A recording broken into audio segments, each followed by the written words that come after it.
ഇന്നത്തെ തിരുവചന ഭാഗം വിശുദ്ധ ലൂക്കാ എഴുതിയ സുവിശേഷം 1-ാം അധ്യായം 66-ാം വാക്യം.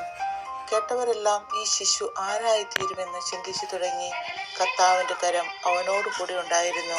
യേശുവിൽ സ്നേഹം നിറഞ്ഞ സഹോദരങ്ങളെ, ഇന്നത്തെ തിരുവചനത്തിൽ സ്നാപകയോഹന്നാന്റെ ജന്മത്തെക്കുറിച്ചും സ്നാപകയോഹന്നാന്റെ മേൽ ദൈവം നൽകിയ സംരക്ഷണവും അതുപോലെ പേരിടുന്നതിനെ കുറിച്ചെല്ലാം വിവരിക്കുകയാണ്. ചിലപ്പോഴെങ്കിലും പലരും പറയുന്ന കാര്യമാണ് പേരിൽ എന്തിരിക്കുന്നുവെന്ന്. എന്നാൽ ബൈബിളിൽ ദൈവം പേരുകൾക്ക് വളരെയേറെ പ്രാധാന്യം നൽകുന്നതായി നമുക്ക് കാണുവാൻ സാധിക്കും. പഴയ നിയമത്തിൽ അബ്രാമിനെ അബ്രാഹമാക്കിയത് തന്നെ വലിയൊരു ഉദാഹരണമാണ്. അങ്ങനെ പല പേരുകളും നമുക്ക് കാണുവാൻ സാധിക്കും.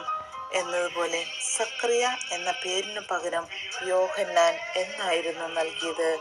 അതിനർത്ഥം ദൈവം കൃപാലുവാണ് എന്നതാണ്. കൃപാലുവായ ദൈവം തന്റെ പുത്രനെ ഭൂമിയിലേക്ക് അയച്ചിരിക്കുന്നുവെന്ന് ലോകത്തെ അറിയിക്കുകയായിരുന്നു സ്നാപകയോഹന്നാന്റെ ദൗത്യം. ദൈവത്തിന്റെ കരം എപ്പോഴും യോഹന്നാനോട് കൂടി ഉണ്ടായിരുന്നു. അത് തിരിച്ചറിഞ്ഞ യോഹന്നാൻ തന്റെ ദൗത്യത്തെക്കുറിച്ച് ബോധവാനുമായിരുന്നു. ദൈവം തന്റെ ആത്മാവിനാൽ അഭിഷേകം ചെയ്തിരിക്കുന്നത് ദൈവപുത്രന് വേണ്ടിയുള്ള ചൂണ്ടുപലക ആക്കുവാനായിരുന്നു. യോഹന്നാനിൽ വർഷിച്ച ആത്മാവിനെ ദൈവം ഇന്ന് നമ്മിലേക്കും അയക്കുന്നുണ്ട്. ആത്മാവിനാൽ നിറഞ്ഞ് യോഹന്നാനെ പോലെ യേശുവിലേക്കുള്ള ചൂണ്ടുപലകയായി തീരുവാൻ നമുക്കും പരിശ്രമിക്കാം.